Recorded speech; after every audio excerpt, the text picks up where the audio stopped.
So we are starting Mundaka Upanishad, right?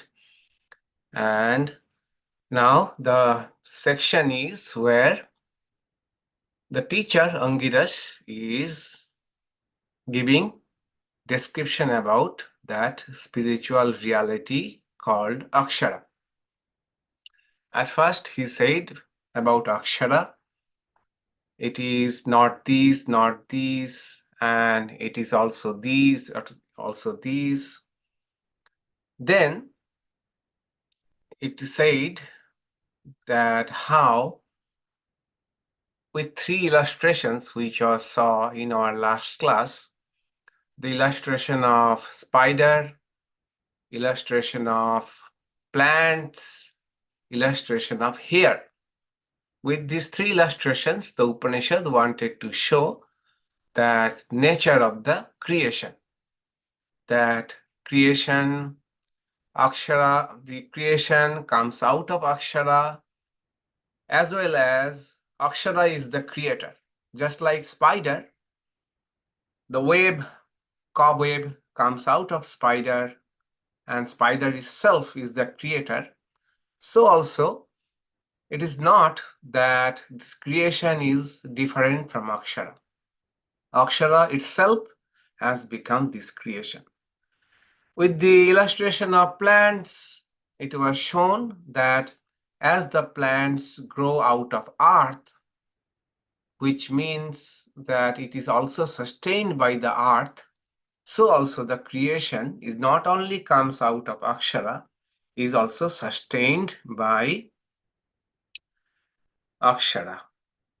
Another point about this plant coming out of earth is, although there is only one earth, but we see different types of plants, so also, although there is one spiritual reality or Akshara, there are multiplicity in the creation, different types of things, objects, animals, plants, human beings. Third illustration was as hair grows out of living human beings.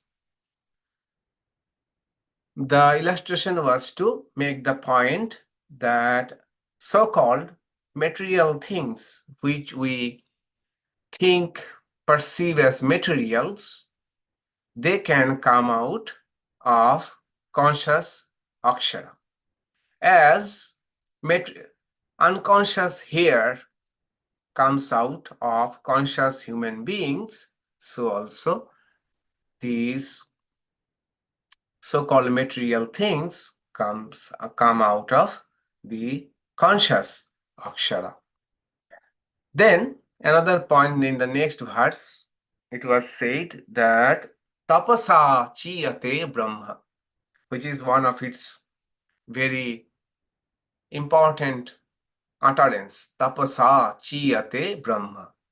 Tapasa means effort. Okay. Any effort, austerity, endeavor, that is called tapas. That requires some heat.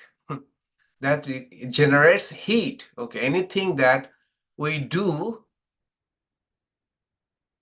effort, endeavor, that requires production of heat, in the sense it requires some effort. From that word, tapas has come. Tapasa jāyāte brahma. Jāyāte means literally soiling, expanding. As a seed before growing, before sprouting, it grows in size, it swells. So also, Akshara soiled, as it were. Not literally soiled. How far it will swell? It is already infinite. Swelling means here, it was getting ready for the creation. And what tapasa means here? Tapasa, can anyone tell here what tapas means? What is the tapas of Brahman, tapas of Akshara? What is the tapas for Brahman? Knowledge, Gyan. Yes. What kind of knowledge? about the universe, about his creation, this Jagat. Yes, yes. Thank you. Thank you. Tapas here is the plan, the knowledge with which Akshara is going to evolve this universe. It is just like the blueprint of the universe. What will become what? This knowledge, this planning, like a city planner, this having this plan is effort or tapas for Brahman or Akshara, not any other kind of effort that we need. Okay, I was thinking this way that in this universe, the first white collar job is Aksharas. White collar job, white collar job is the job that is done from computers, not through physical work. Mostly knowledge workers, right? We are in a knowledge society, knowledge workers. Many of the important works are not done by physical effort, but it is about knowledge. And those who are engaged in this kind of work is called the white collar employees, white collar against blue collar employees. So for Akshara, the planning, the knowledge itself of the yet to be evolved creation is itself the effort.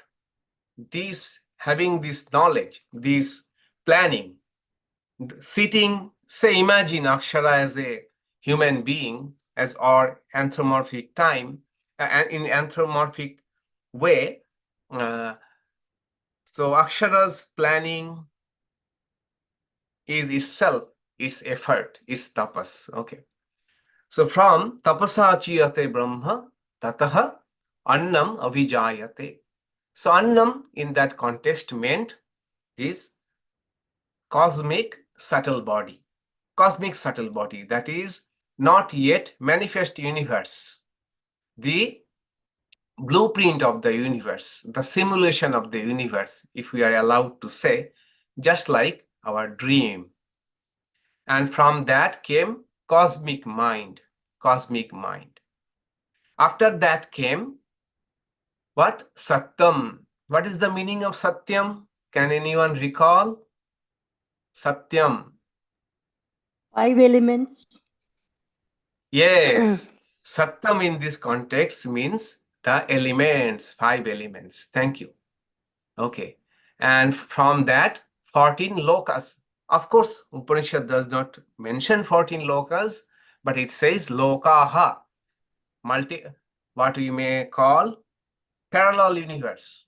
And Vedanta has a standard model of 14 lokas, which I have shared with you in that shared doc. Okay. We are living in kind of at the middle. Above us is 6 planes of existence, and below 7 planes of existence. Okay. Now, next verse.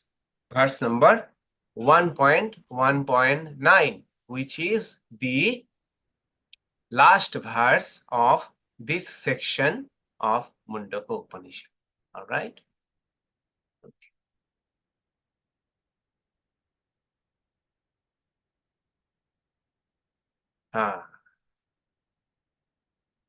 Yaha sarvajñaḥ sarvavid yasya jñānamayaṃ tapaḥ tasmād etad brahma nāma rūpam annaṃ ca jāyāte. From that which is omniscient in general and all-knowing in detail, whose tapas is knowledge, evolved this manifested Brahman, name, form, and food.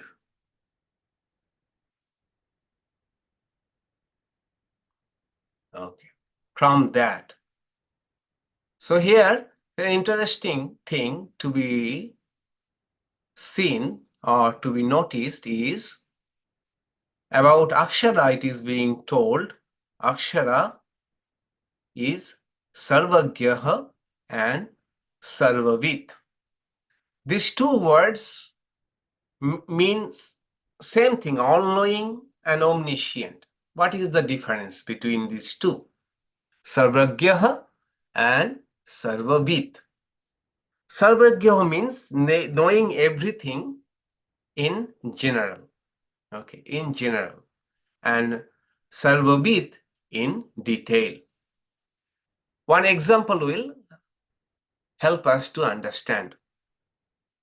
So imagine a carpenter. A carpenter is making furniture out of wood. And the furniture knows everything about wood.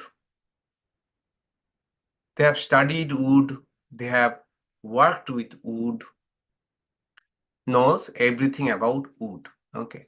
So every furniture,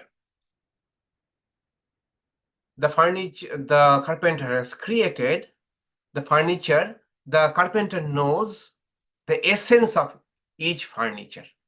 Essence of each furniture is wood. That is sarvajñaḥ, knowing the essence of everything.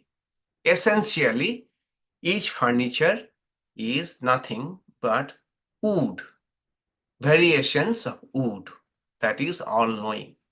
But the carpenter also knows all the furniture that they have made in detail. In detail, how it looks, how it shapes, how it differs, what are the different characteristics of a particular furniture that carpenter knows. So, if we know the wood, if we suppose know everything about wood, we will know the essence of all the furniture. We can become sarvajñaḥ about furniture, but we would not know the details of each furniture. That is known only to the carpenter. So we cannot become sarvavid. Okay. So here the idea is Akshara knows everything in general because everything is its manifestation alone. That same Sat and Chit and Ananda has become this manifested universe. At the same time, it also knows everything in the universe in details because everything is in the universe was its plan. That was its tapas. That was the master plan. It already had in its mind, if we are allowed to say mind, it already had the blueprint. Okay, sarvajñaḥ and sarvavid. And this is the point we have to remember, that suppose we know Akshara through the higher knowledge, paravidya, higher knowledge, through that we know Akshara. Then we can become sarvajñaḥ, sarvajñaḥ, in the sense that we know the essence of everything. The essence of everything is that one reality. We shall know, sarvajñaḥ, but we cannot become sarvavid. We would not be able to know the details of everything of this universe. This is something to be taken point of, that an illumined person, when they know, say, Brahman or realizes Brahman, they know the essence of the entire creation, that entire creation is nothing other than manifestation of that spiritual reality. But will they know the details of everything in this universe? No. In details, it is impossible to know. That is something only reserved for the akshara. So, when we think that, sometimes we may think in this way, that knowledge or illumination or brahma jnana, atma jnana, that will make us omniscient. Omniscient in which sense? Not like sarvavid, knowing everything of this universe. Okay. No, not in that sense, but knowing the essence of everything. Knowing the essence of everything, that everything is nothing but manifestation of that one reality. One reality.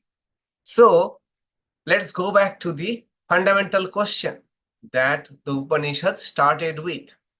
What is that reality, sir, knowing which everything else can be known?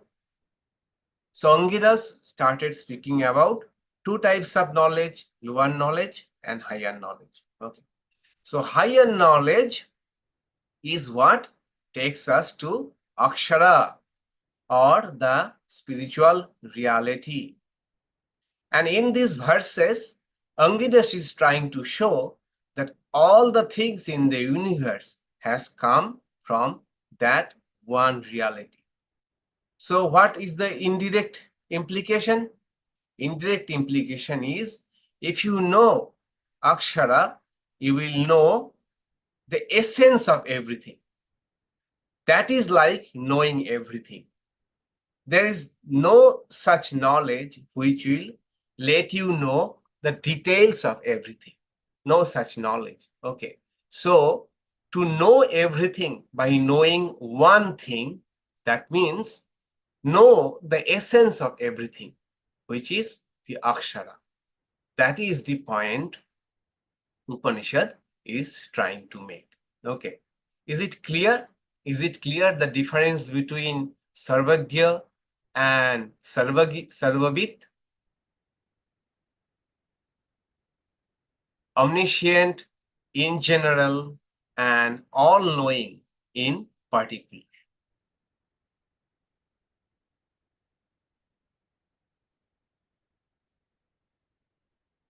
Is this clear? This explanation?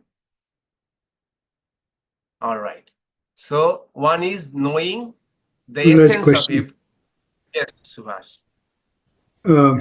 In Bhagavad Gita, in the 15th chapter, towards the end, the 15th chapter end, the last shloka, he brings that sarvavid. So whoever knows this is sarvavid also. So Quote the verse, please.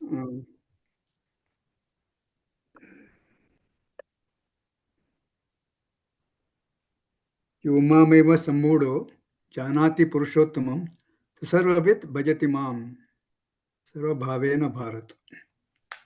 So is that sarvavid there used in a different sense? Jo mam evo asumuro janati purushottam sa sarvavid bhajati mam sarvabhavena bharat. Yes, sarvavid there has to be construed as what we are talking about, sarvajñaḥ. Okay, sarvajñaḥ. In this context, because both of them etymologically means the same thing. Okay, bit to know, jñā to know. Okay.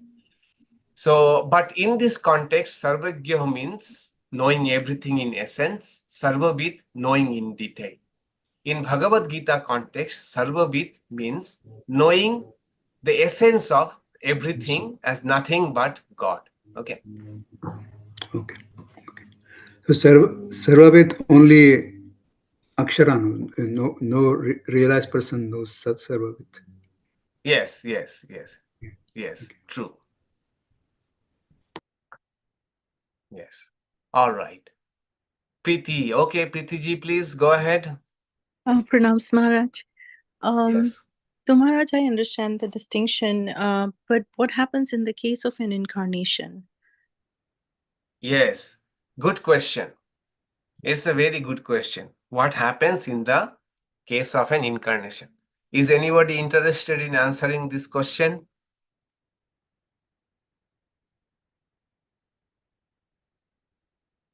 I'll take a guess.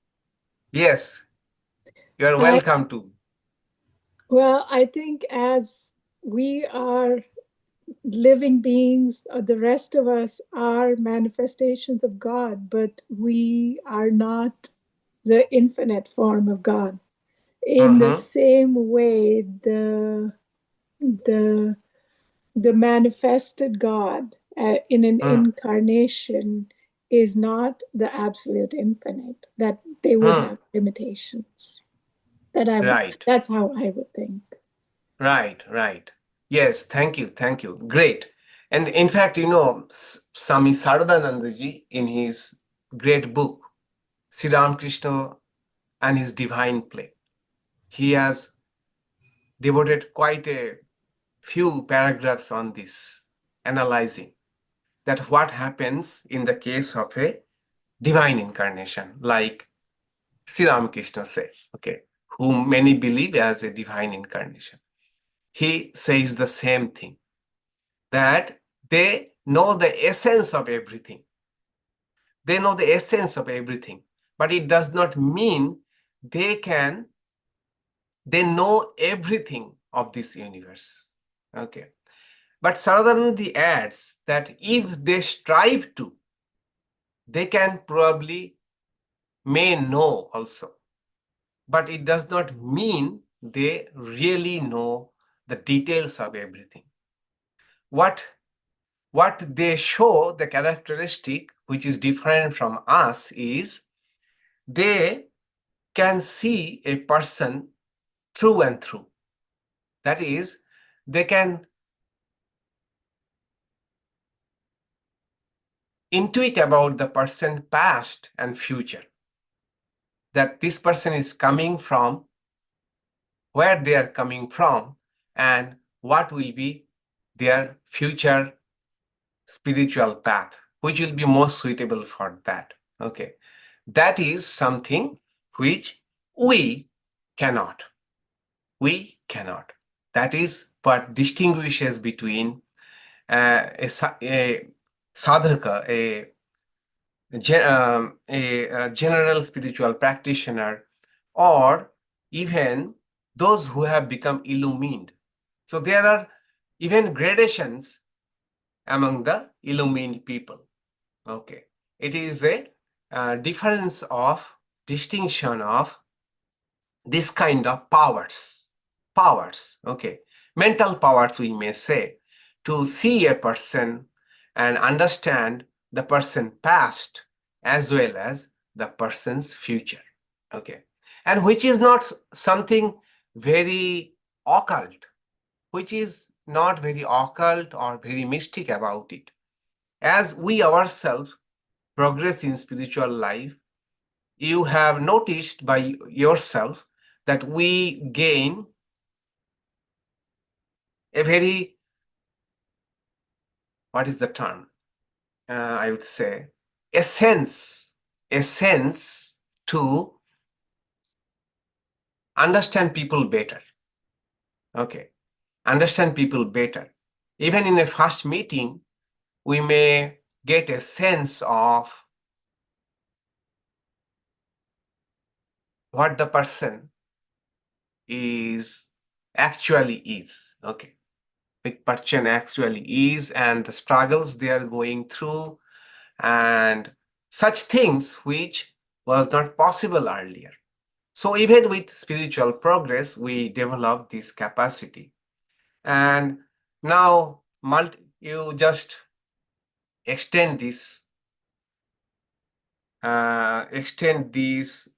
for those people whom we consider divine incarnation.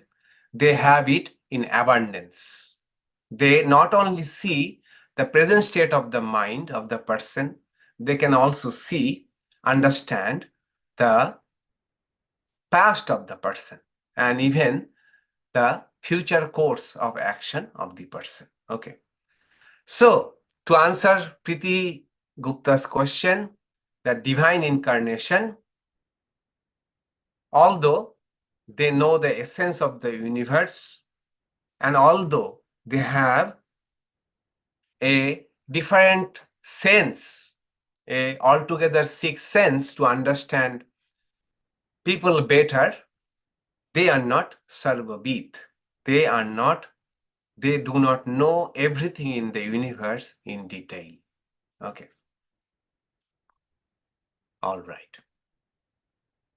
So such akshara, which is sarvajñaḥ and sarvavid, and whose tapas is knowledge.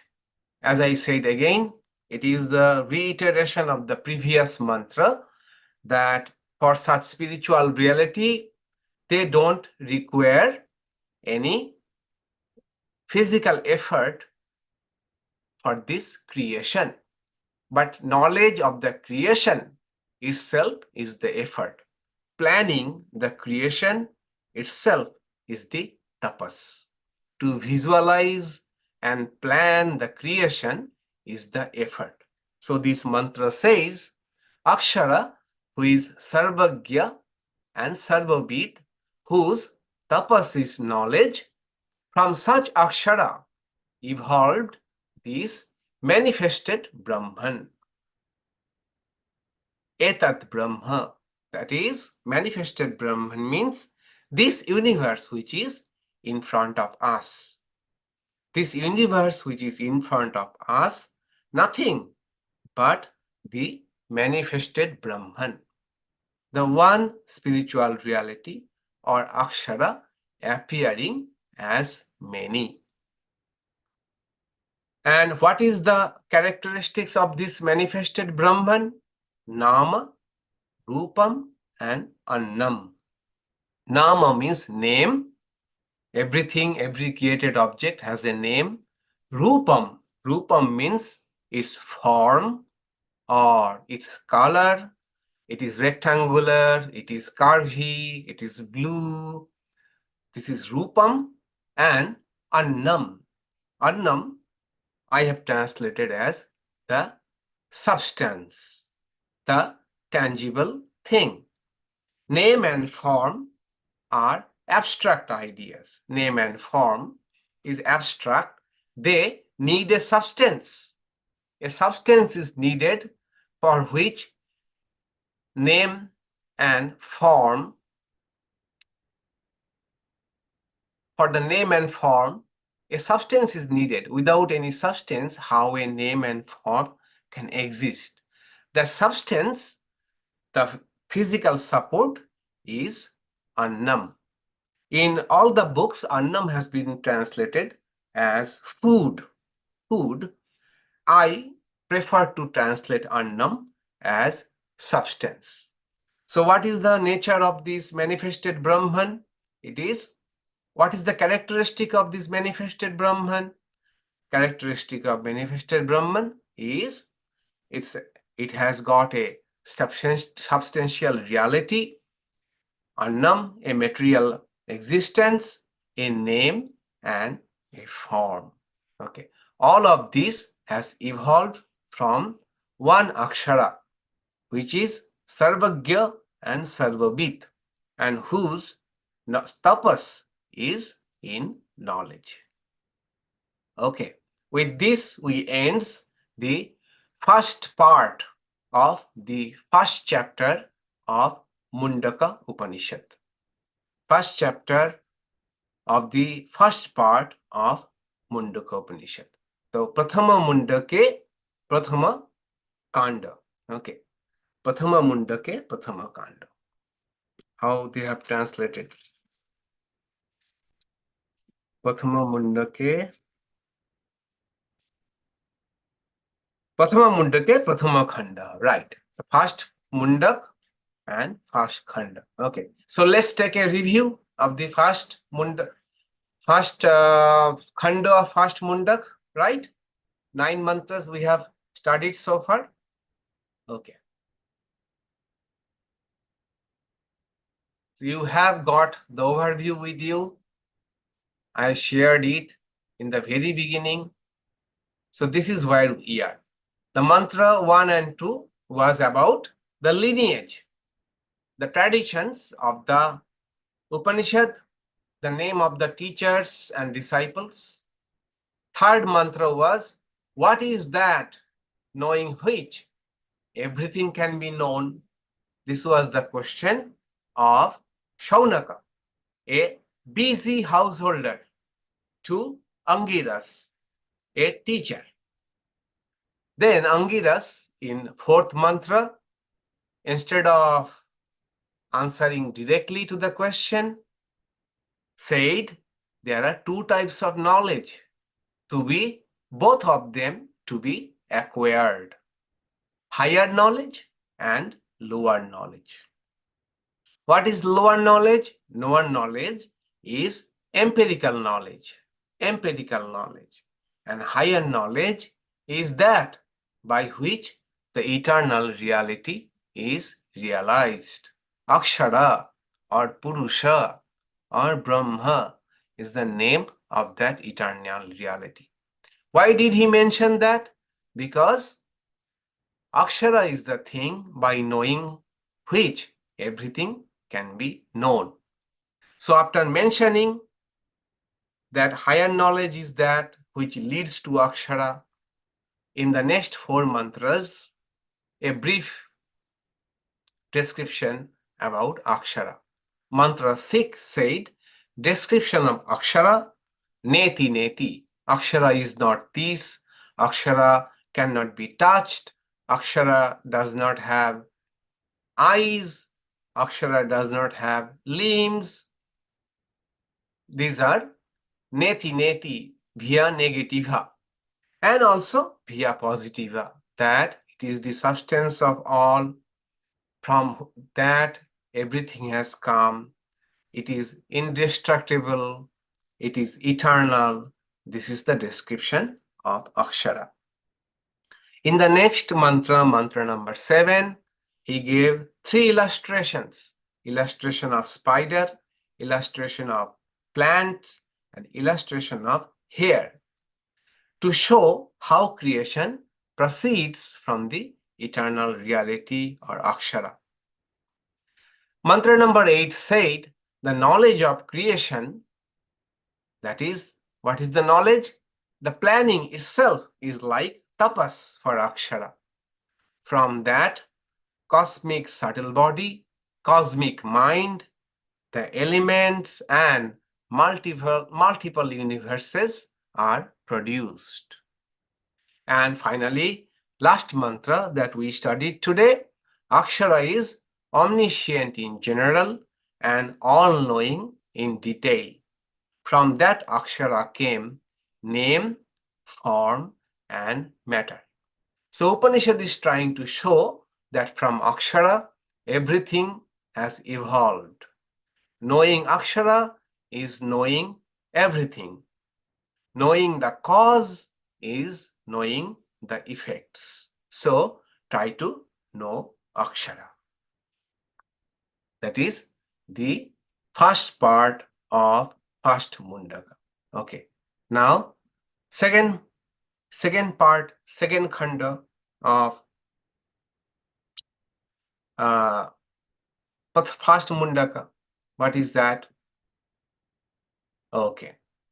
So, higher knowledge leads to Akshara, and we have got some idea about Akshara. Now, the focus is turned to the domain of lower knowledge, apara vidya, right?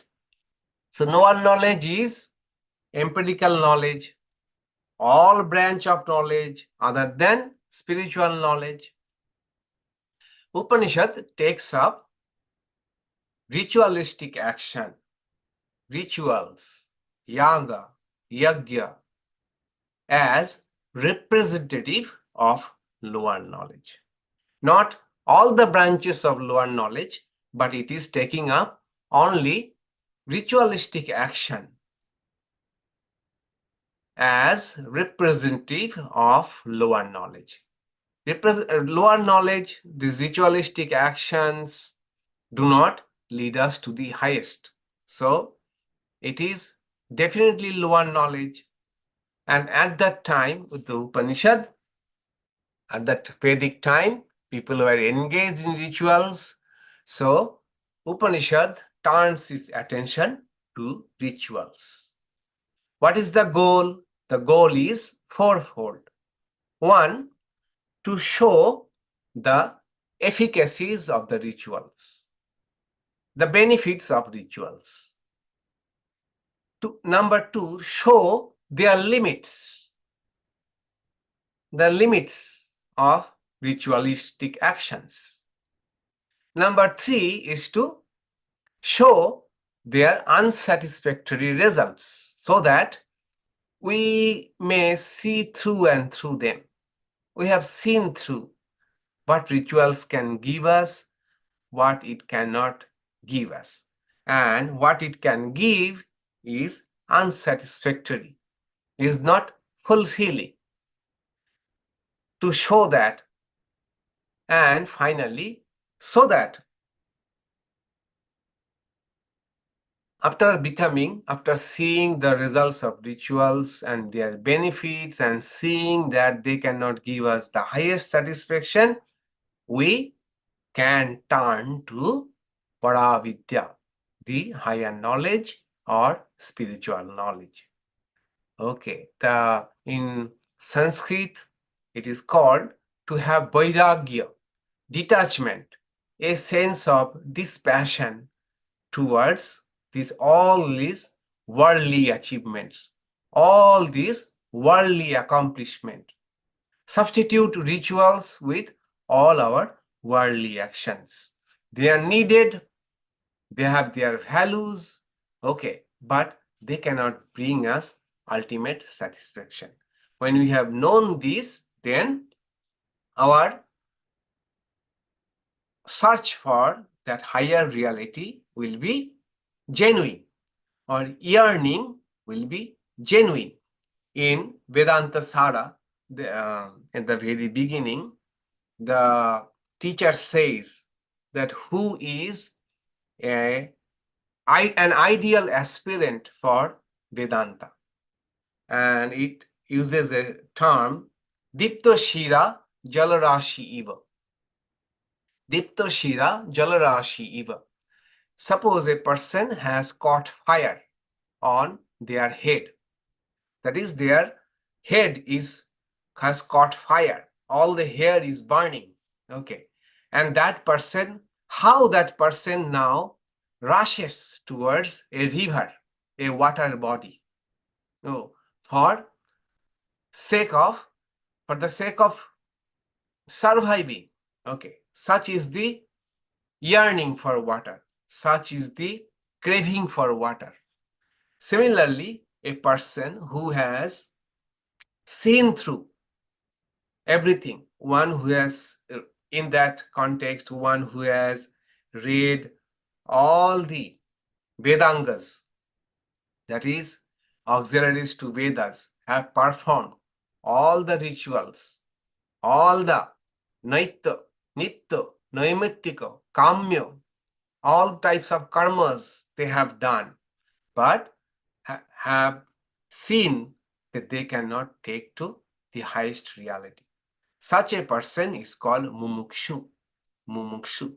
So we may not have that kind of urge, that fire in our head. We are turning to Upanishad, but Upanishad is, what it will do is give us a sense of the rituals, its benefits, how to do them, the downside, so that we can have genuine interest for the spiritual knowledge, which takes us to akshara, which is the paravidya. Okay. With this introduction, let us enter into the second part of first Mundaka, and let us take the first mantra.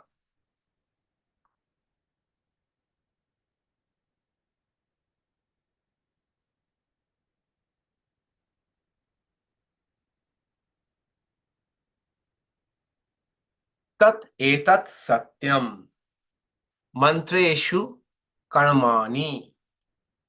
Kavayo yāni apaśyaṃ. Tāni tretāyāṃ bahudhā saṃtatāni. Tāni ācaratha niyataṃ satyakāma. Esha vaha panthaha sukritasva loke. I have already provided this to your shared doc along with word by word meaning. So we shall only take the translation. The various karma rituals which seers found in the mantras are true and were much practiced in the Treta age. Practice them always with true wishes. This is true wishes, it is better, is practice them always in good faith. In good faith, this is your way to the attainment of the fruits of karma. The benefits of karma, praise for karma in this verse.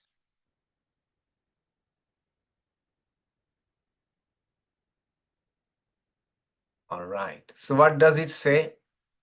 Why perform rituals? This verse is a praise about ritualistic actions.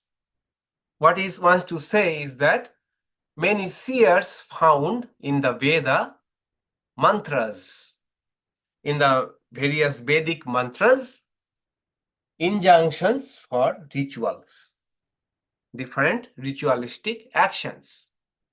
These rituals were meant to connect us with the spiritual reality or the divine being. Done properly, they can indeed do great spiritual benefit to us. They can indeed expand our consciousness, connect a sense of sacred, a sense of connection with the entire creation. So they are good. So here a word has been used, treta. Treta has several meanings, 3 meanings at least. And one is 3 Vedas, another is 3 types of priests that are needed for Vedic ritual, and another is these in the terms of epochs, 4 epochs, Satya, Treta, Dwapar and Kali. These are ages or epochs.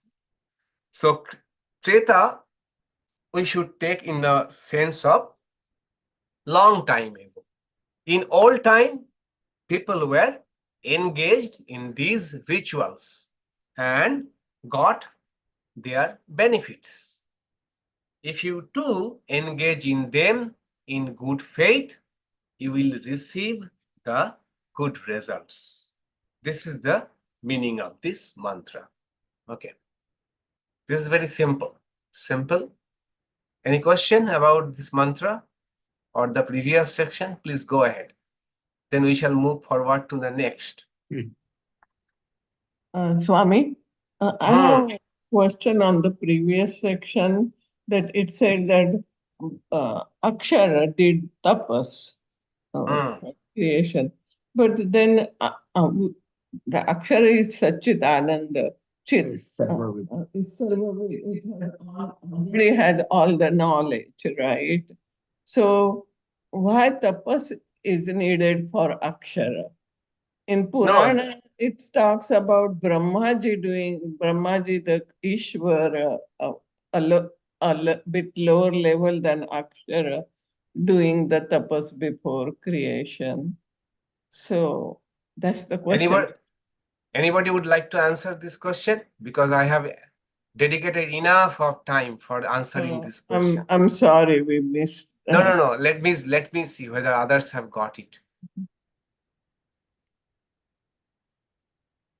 Yes, Paul, go ahead.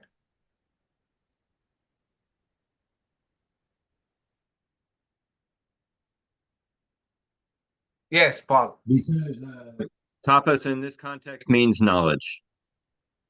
It means something else in other contexts. Right, right.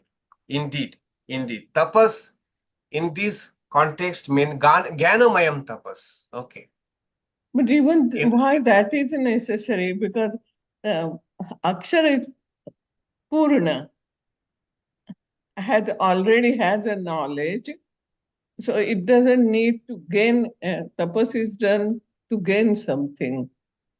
Yes, So I told. then Okay, just a minute. Tapas means what? Effort? Any effort? Tapas, what does it mean, tapas? Tapas means any effort is called tapas, right? yeah, at a Yes. higher, to gain something of a higher level is called, that effort is called tapas. Any effort is tapas, right? Any effort can be used as tapas, because tapas, the word means heat. There is a friction. Friction. Right. Why? Okay. Tapas means heat, from the word heat. Why heat? Why heat is generated? There is a friction. What is the friction? Friction is to do something which is not pleasant. Okay. That is the friction. Okay. So enjoying, suppose I am sitting in a room in air conditioned and watching Netflix. Is there any tapas needed? No. No Yeah, needed. Yeah, no tapas needed. Tapas means whenever there I am trying to do something from my relaxed state. I could have been in relaxed state, but I am trying to do something which requires some effort. So here in Akshara's case, Akshara is fulfilled in its own sense. Okay. Yes. Okay. But to plan, the planning itself is the effort. Planning that how to go forward with the creation. That is the tapas. Jñānamayaṃ tapas. But this planning, does it happen at the akshara level or at the ishwar level? Because, Yes. right, Yes. akshara Yes. is nirgun nirakar, but Right. ishwar Right. is not. So that's Yeah. where. Yeah, so that is a valid question, but here it is synonymously. When Akshara is planning, means already there is Maya. Oh, Already there is Maya. Okay. Already Maya. So, as it were, it was a tapas for Akshara. Akshara does not require any tapas, but this planning, having the knowledge itself is, as it were, tapas for Akshara. Okay. Akshara itself does not require any tapas. right. As Akshara it, plus Maya, then there is a name for another yes, name. Is it Ishwar? yes, yes, yes. These are synonymously. Okay. Okay. When Akshara is planning, that means we are already giving Akshara these attributes of planning. But actually, Akshara is even in all of these attributes, right? Yeah.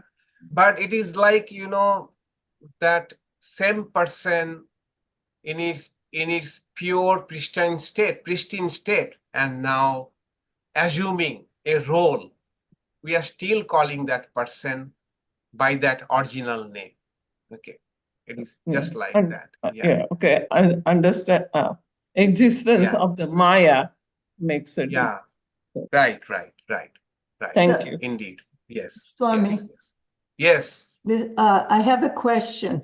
To use the spider analogy, the spider doesn't have to plan. He just spins his web.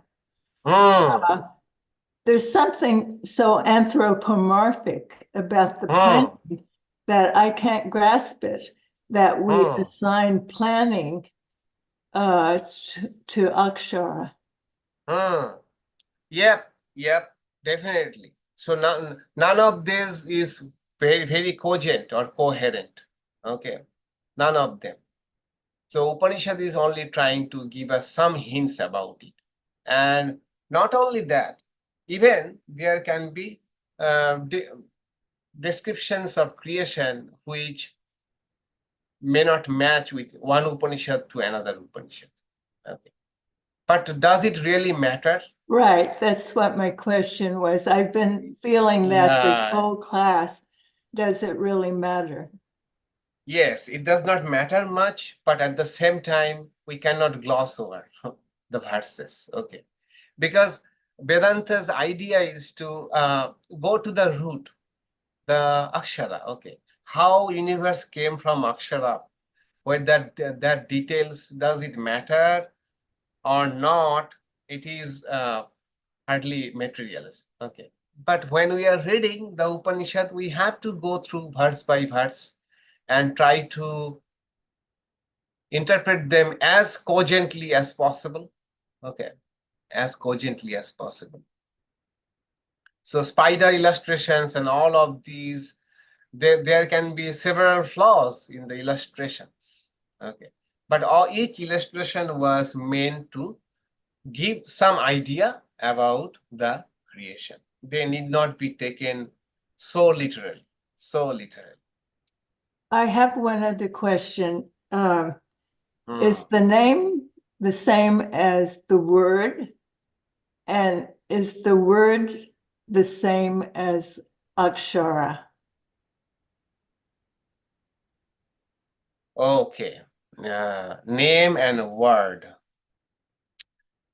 So a word can be without name also. A word, any shabda, you mean any sound, right? Yes. So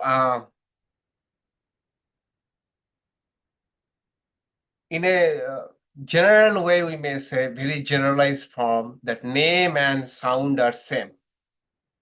But to be more specific, sound can be of things other than name. Verb, adjective, these are not names, but there are words involved, right? Thanks. Yeah. And the second question about whether the sound and akshara is the same. Okay. So akshara has another meaning, that is the alphabets. Alphabets are also called akshara. Okay. So not in that sense we are speaking about akshara. Okay. So akshara has a name, and that name is Om. Akshara has a name, and that name is Om. If we remember Mandukya. Yes, yes. Okay, Yes, it's yes. making more sense now. Yes. Akshara has, if akshara has a name, that closest name according to the Upanishad is Om. Yes, Rick, go ahead. Yes, but let me ask you this. Is the sound Om manifest or unmanifest? Both. If you remember Mandukya, it is actually unmanifest, but also manifest the way the universe is manifest to us. Okay. So it has its both counterpart, unmanifest part and manifest part. So in the unmanifest, in the akshara, sound is there? No. Yeah. So then it is not in the unmanifest. It only becomes apparent in the manifest. Yes, true. It becomes apparent on. And in the example of the spider is, the web is present in the spider, and we'll call the spider, for the sake of illustration, we'll call the spider the unmanifest for the web. Now the web becomes, but it only becomes on the manifest side. In the unmanifest side, it remains hidden within the spider. Right. Exactly. Okay.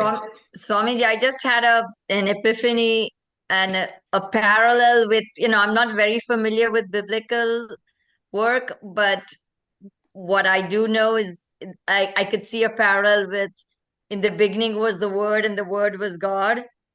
And that Yes. whole connection of the Word and Akshara and Om, it just kind of like, Yes, the yes. parallel It is is. just like uncanny. Yeah, everywhere. Yes, yes, yes, yes. And you know, another way, just since you told this, the word actually it was not in English, right? There's logos. The word, what we has been translated is, in the beginning there was logos. Okay.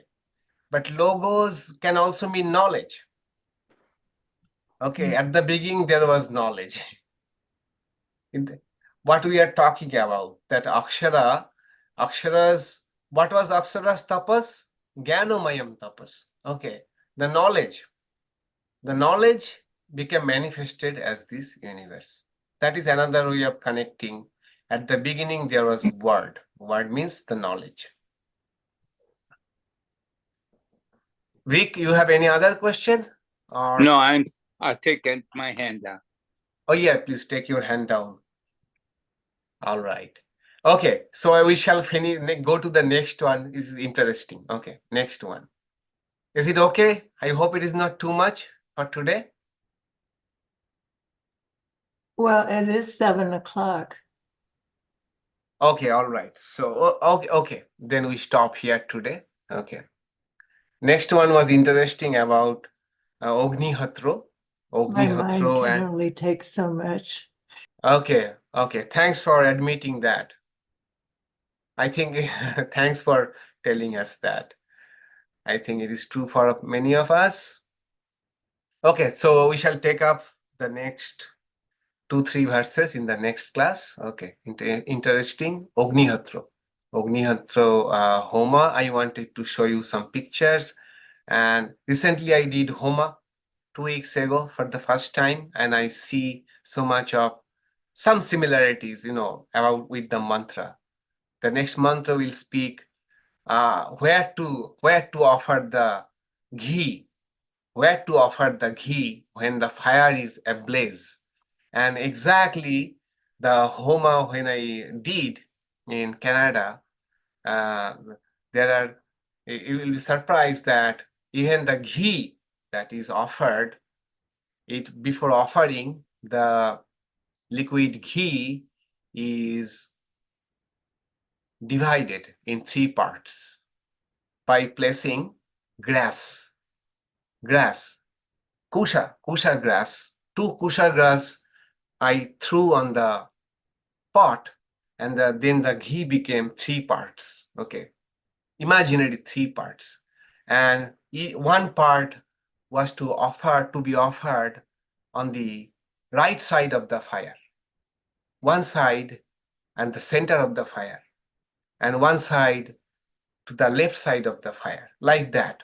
And so one offering was for Soma, that is moon. One offering is for Surya, for sun. And next mantra is kind of like that. Okay, so we shall take up next day.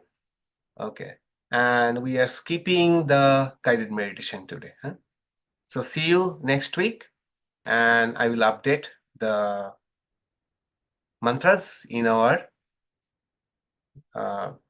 shared talk. Okay, have a good weekend.